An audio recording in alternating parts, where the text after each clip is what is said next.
Good morning बच्चों। My warrior, सारे subject तो आप लोगों ने दे दिया है, बस लास्ट बचा है बायो। उसमें मत थकना, ठीक है। 100% अपना लगा दो और अच्छी तरीके से एग्जाम दो।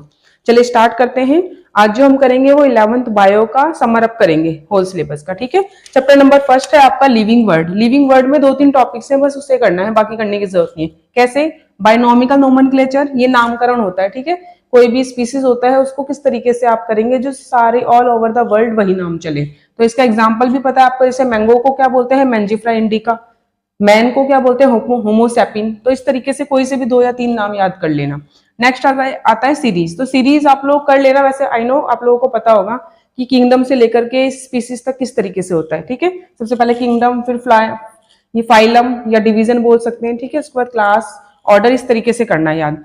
टेक्सोनोमी सिलेबस में नहीं है, लेकिन टेक्सोनोमिक हिरार्की और टेक्सोन, इसकी डेफिनेशन कर लेना। नेक्स्ट है हर्बेरियम शीट। हर्बेरियम शीट होती है यहां से लेकर यहां तक, इतनी बड़ी शीट होती है, एक फाइल होती है, ठीक है। और उसमें इतने बड़े पेजेस ही लगाते हैं, पेजेस के ऊपर कोई स्पीसीज पेस्ट कर देते हैं। लाइक प्लांट का ही होता है हर्बेरियम में ना, तो मेन प्लांट स्पीसीज करते हैं। किसी तरीके का पत्ता जो होगा उसको कर दो, और फिर पत्ता, जैसे हमने ये फाइल ली, फाइल के अंदर एक ये पत्ते को कर दिया, और फिर इसके टाइप्स बताने होते हैं कि इसको क्या बोलते हैं, ये कौन सी वेनेशन हो रही है इसमें, ठीक है। और इसका बताना होता है किंगडम क्या है, स्पीसीज क्या है, फाइलम क्या है, इस तरीके की बातें होती है। तो वो सारा हर्बेरियम शीट में आता है। अगर आता है एग्जाम में तो इस तरीके से शॉर्ट नोट बता देना। नेक्स्ट टॉपिक है आपका बायोलॉजिकल क्लासिफिकेशन। तो इसमें बेटा मेनली जो प्लांट और एनिमल है ना वो मत करना, ठीक है, क्योंकि उसके लिए अलग से किंगडम दे रखा है। इसे करने के लिए सबसे पहले नॉस्टॉक का डायग्राम कर लेना, बैक्टीरिया की शेप्स कर लेना, कौन कौन से टाइप्स होते हैं, क्या उनकी शेप्स होती है। लाइकन काफी इंपॉर्टेंट है, कई बार आया है, ठीक है। इसे क्या कहते हैं? इसे पॉल्यूशन इंडिकेटर भी कह देते हैं, ठीक है। इन्वायरमेंटल पॉल्यूशन इंडिकेटर इस तरीके से कहते हैं। और टीएमवी, टबैको मोजाइक वायरस हो गया। बैक्टीरियोफेज क्या हो गया? एक वायरस हो गया जो बैक्टीरिया को ही किल करता है, तो इसके बारे में कर लेना। लाइकन का जरूर करना, सिम्बायोटिक रिलेशन दिखाता है लाइकन। फिर आता है वीरियर्स और वायरस, इन दोनों के बारे में कर लेना। वीरियर्स इंपॉर्टेंट आ जाता है। फिर डिफ्रेंशिएट कर लेना क्रिस्टोफाइट्स और डिनोफ्लेजिला, इन दोनों में डिफ्रेंशिएट करना याद कर लेना, ठीक है। डिफ्रेंशिएट भी ये नहीं कि सारे सारे इनके फंक्शन याद करो, सिर्फ मेन फंक्शन जो दोनों में डिफरेंट है ना उसको याद कर लेना। नेक्स्ट है फंगी। फंगी का जरूर कर लेना, फंगी एक इंपॉर्टेंट आ जाता है बायोलॉजिकल क्लासिफिकेशन में, ठीक है। इसका टाइप्स, न्यूट्रिशन, माइसेलियन के बेस पर भी होता है डिफरेंशिएट, वो कर लेना। और एक और इंपॉर्टेंट बात कि बायोलॉजिकली क्लासिफिकेशन और इसके बाद के जो चैप्टर हैं 2, ठीक है, एनिमल किंगडम और प्लांट किंगडम, इनमें टेबल दे रखा है एंड में, उस टेबल को अच्छे से कर लेना। सारे सारे पैराग्राफ लर्न करने से बेटर है वो टेबल कर लो। और टेबल में भी जहां पे कुछ यूनिक दिखेगा ना उसमें से क्वेश्चंस आ जाते हैं, ठीक है, तो उसको ध्यान रखना। नेक्स्ट है chapter number 3 plant kingdom. Plant kingdom में ब्रायोफाइट सबसे पहले करना। ब्रायोफाइट क्या होता है? Amphibian of the plant kingdom, ठीक है। किंगडम लाइक जैसे एनिमल किंगडम में एम्फीबियन कौन होते हैं? जो पानी में रहते हैं, ठीक है। वैसे ही ब्रायोफाइट प्लांट किंगडम में भी जो पानी में रहने वाले सारे होते हैं या पानी में ही डेवलप होते हैं उन्हें बोलते हैं ब्रायोफाइट, ठीक है। इसलिए इसका दूसरा नाम amphibian of the plant kingdom भी दे दिया जाता है। अलगी के बारे में कर लेना। अलगी और फंगी दोनों मिलकर के सिम्बायोटिक रिलेशन दिखाते हैं जिसे लाइकन बोलते हैं, तो ये क्वेश्चन आ जाता है कई बार। अलगी जब आएगा ना तो बेटा इसमें कुछ टर्म्स हैं, टर्म्स इट मींस इसकी डेफिनेशन वगैरह होंगी, बोल्ड से लिखी हुई होंगी, तो उनको कर लेना। नेक्स्ट आता है टेरिडोफाइट। टेरिडोफाइट में भी इसकी जो क्वालिटीज हैं वो हो जाएंगी, ठीक है, जो इसके टाइप्स आ रहे हैं, जैसे जाइलम और फ्लोएम किस टाइप का होता है इसमें, या स्पोरोफिल किस टाइप्स का होता है, इस हिसाब से कर लेना। नेक्स्ट आता है जिम्नोस्पर्म, और एंजियोस्पर्म तो कट गया है सिलेबस से, तो एंजियोस्पर्म मत करना, जिम्नोस्पर्म कर लेना। इसकी भी टर्म्स कर लेना। लास्ट है शॉर्ट नोट, मोजेस के ऊपर शॉर्ट नोट होगा उसको कर लेना, ठीक है। नेक्स्ट आ जाता है बेटा एनिमल किंगडम। एनिमल किंगडम में क्या करोगे? ऑर्थोपोड्स के बारे में। ऑर्थोपोड्स में भी एक क्वालिटी होती है माल्फीजियन ट्यूबिस वाली, जो कॉकरोच में होती है। अब कॉकरोच वाला तो हट गया है सिलेबस से, तो ये वाला कर लेना। नेक्स्ट कॉर्डेट और नॉन कॉर्डेट, इनमें डिफरेंस कर लेना। कॉर्डेट का डायग्राम कर लेना, ठीक है। डिफरेंस कैसे करोगे? एसिलोमेट, सिलोमेट और सूडोसिलोमेट, ठीक है। तो एक लेयर होती है मीजोडर्म, तो एसिलोमेट, ए माने एब्सेंट होती है इसमें, सिलोमेट में प्रेजेंट होती है, और सूडोसिलोमेट में प्रेजेंट होती है लेकिन पैचेस के तौर पर, ठीक है। इस तरीके से लेयर्स होती है ना, तो यहाँ पे पैचेस होते हैं, तो ये सूडो में आ जाएगा, और ये होता ही नहीं है, तो एसिलोमेट और सिलोमेट में तो होती है, इसकी जगह पे अंदर होती है, ठीक है। फिर सीलन ट्रेट के बारे में कर लेना, और इसमें भी ना ये टर्म्स, ये इसमें जितना भी बोल्ड से लिखा होगा ना एनसीईआरटी की नोटबुक, ये बुक में, उसको कर लेना। ये हो गया आपका चारों। नेक्स्ट है मॉर्फोलॉजी ऑफ फ्लावरिंग प्लांट। इसमें सबसे अच्छी बात है कि इसमें 3 फैमिली थी, तीनों फैमिली की सारी चीजें याद करनी पड़ती थी। 2 फैमिली हट गई, सिर्फ एक बची है सोलेनेसी। सोलेनेसी अपनी पोटैटो फैमिली होती है, जितने भी पोटैटो होते हैं ना उनकी जितनी भी स्पीसीज होती है सारी इसमें आती हैं। इसका एक डायग्राम है, उसका एक फॉर्मूला है, उस फॉर्मूले को कर लेना। फॉर्मूला ऐसा है, इस तरीके से है, फिर यहाँ से बाइसेक्सुअल है, और फिर मेरी एक वीडियो है जिसमें मैंने पार्ट्स ऑफ फ्लावर के बारे में बताया है, उसमें डिटेल में दिया है और शॉर्ट नोट भी दिया है। तो आप चाहें तो अगर आप पे टाइम बचे तो 5 मिनट की वो वीडियो देख लेना, उसमें टाइप्स ऑफ फ्लावर्स आ जाता है सारा, ठीक है, उनके दूसरे नेम क्या होते हैं वो भी आ जाता है। तो इतना करने के बाद जो फॉर्मूला है ना, तो इस तरीके से कर लेना, कल कोरोना आ गया, जी के वो नीचे बेस लगा के 2 कर देना, बाकी सारे 5 5 है, यही फॉर्मूला है, ठीक है। तो ये कल कोरोना आ गया वाली ट्रिक जो है वो उसी वीडियो में दे रखी है, चाहे तो एक बार वीडियो देख लेना, ठीक है। बाकी ये फॉर्मूला कर लेना अच्छे से। फिर आता है स्ट्रक्चर ऑफ मोनोकोट और डाइकोट, सीड्स का क्या क्या स्ट्रक्चर होता है उसको कर लेना।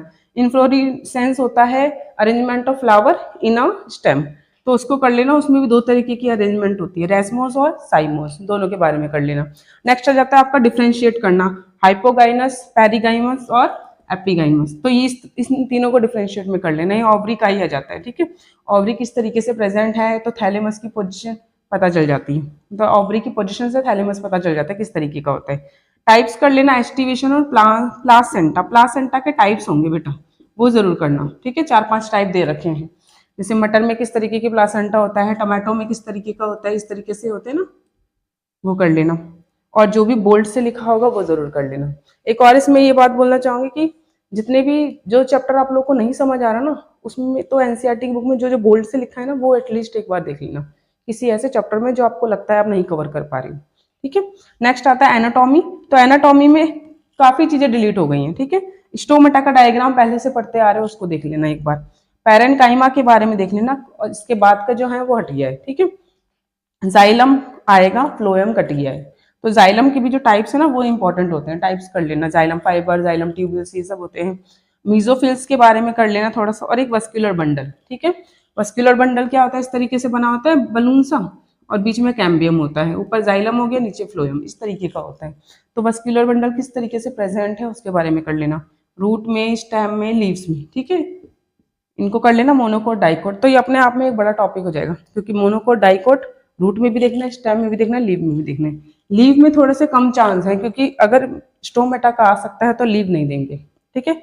बाकी अरेंजमेंट आ सकती है, वस्कुलर बंडल किस तरीके से अरेंज है उन्हें पता हो, या डायग्राम आ जाएगा और कहेंगे इनमें इनको लेबल करो, तो लेबल करना भी आसान है। रूट, स्टेम और इनमें ना बस सबसे पहले एपिडर्मिस हो जाती है, सेंटर में पिथ हो जाता है, अंदर मेसोडर्मिस हो जाता है, फिर वस्कुलर बंडल आ जाते हैं, तो ईजी है, ठीक है बेटा। नेक्स्ट है हमारा आता है बेटा स्ट्रक्चर ऑर्गेनाइजेशन इन एनिमल, ठीक है। तो इसमें मॉर्फोलॉजी और एनाटॉमी ऑफ फ्रॉग की करनी है बस, बाकी अर्थवॉर्म की, कॉकरोच की, वो सब डिलीट कर दिया गया है, ठीक है। सिर्फ एक ही टॉपिक है, इसे कवर कर लेना। सेल को कोशिश करना पूरा याद कर लो अच्छी तरीके से, सेल और सेल साइकिल ये दोनों ही बहुत इंपॉर्टेंट चैप्टर है, ठीक है। बाकी मेन चीजें तो ये कर लेना, फीचर्स कर लेना सेल ऑर्गेनेल्स के भी, कौन कौन से, क्लोरोप्लास्ट, माइटोकॉन्ड्रिया, एक इंडोप्लाज्मिक रेटिकुलम, ठीक है। ये 3 कर लेना ज्यादा डिटेल में। फिर फ्लूइड मोजाइक मॉडल जो प्लाज्मा मेम्ब्रेन का होता है, इसको कर लेना। न्यूक्लियर एनवलप भी अपने आप में काफी लंबा दे रखा है, इसमें मोटे मोटे टर्म्स हैं, ठीक है, उन सबको अच्छे से डिटेल में कर लेना। न्यूक्लियोलस इसी में आ जाएगा, ठीक है। उसके बाद N+2 की अरेंजमेंट जो सेंट्रियोल में भी होती है, सिलिया और फ्लैजिला में भी होती है, ठीक है, तो उसको कर लेना। इसकी मैंने एक वीडियो भी बनाई थी, चाहे तो उसे एक बार देख लेना। फिर सेंट्रियोल इसी में आ जाएगा, और माइक्रोबॉडीज, माइक्रोबॉडीज तो 3 लाइन में दे रखा है, बस पता होना चाहिए क्या होता है, अगर डेफिनेशन में आता है तो आप कर देना। बायोमोलिक्यूल चैप्टर आता है नेक्स्ट, इसमें क्या करना है, सबसे पहले तो पेज नंबर जो फर्स्ट है उसमें जितनी भी आपको लोगों को ये रिएक्शंस दे रखी हैं या टर्म्स दिए ना, उसे जरूर कर लेना जो बोल्ड से लिखा हुआ है, ठीक है। ज्यूटर आयन, फोस्फोलिपिड्स, इस तरीके की चीजें बोल्ड से लिखी है वो कर लेना। फिर आता है न्यूक्लिक एसिड और एंजाइम के बारे में कर लेना, इसमें कुछ रिएक्शन भी दे रखी है, उन रिएक्शनों को कोशिश करना। और वैसे भी केमिस्ट्री की इतनी रिएक्शन कर चुके हो तो ये रिएक्शन बहुत ईजी है एज कंपेरिजन टू केमिस्ट्री वाली। इनहिबिटर के बारे में कर लेना, कोफैक्टर, एक नंबर में डेफिनेशन आ जाती है। फिर इसके बाद स्ट्रक्चर कर लेना, ठीक है, जो न्यूक्लिक नाइट्रोजिनस बेस है ना, AgCTU, उनके बारे में कर लेना, एडिनोसिन, ग्वानिसिन, ठीक है, इन सब के बारे में। नेक्स्ट आता है ये वाला टॉपिक कर लेना, ऑक्सीडो रिडक्टेज, ठीक है, प्रोटीन का है। प्रोटीन का वैसे जो आपके एक्सरसाइज के क्वेश्चन है उसमें प्रोटीन वाले क्वेश्चन कट कर दिए गए हैं, जो 2 3 4 वाले हैं उसमें प्राइमरी सेकेंडरी के बारे में है, लेकिन थोड़ा सा शॉर्ट नोट में कर लेना, टर्शरी वाला तो बिल्कुल ही कट करा गया है, बाकी इन सब के बारे में एक बार चेक कर लेना, ठीक है।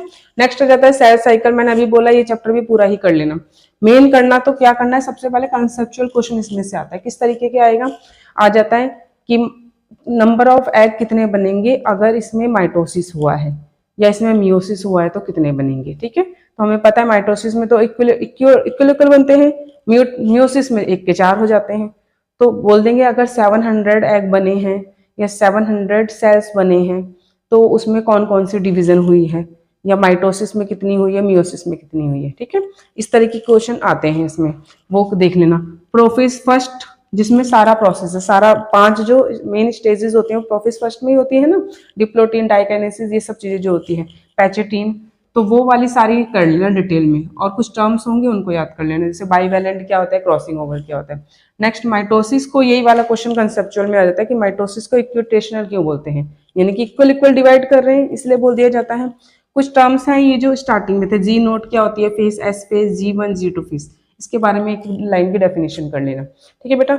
नेक्स्ट आ जाता है चैप्टर नंबर 13 फोटोसिंथेसिस, इसमें से मेन क्वेश्चन ही आते हैं तो उनको अच्छे से कर लेना। सबसे पहले तो साइकिल आ जाते हैं, ये C3C4 में डिफरेंस आ जाता है, ठीक है, और C3C4 का पाथवे, ये दोनों भी आते हैं, पाथवे में डिफरेंस हो जाता है, और प्लांट क्या होते हैं वो बताना होता है। इसी के बेस पे फिर कैल्विन साइकिल होती है, इसको कर लेना। लाइट रिएक्शन, डार्क रिएक्शन के बारे में डिफरेंशिएट कर लेना, ये आ जाता है। क्लोरोफिल ए और बी के बारे में पता होना चाहिए, शॉर्ट नोट, क्लोरोफिल ए किसको बोलते हैं, बी किसको बोलते हैं, ठीक है।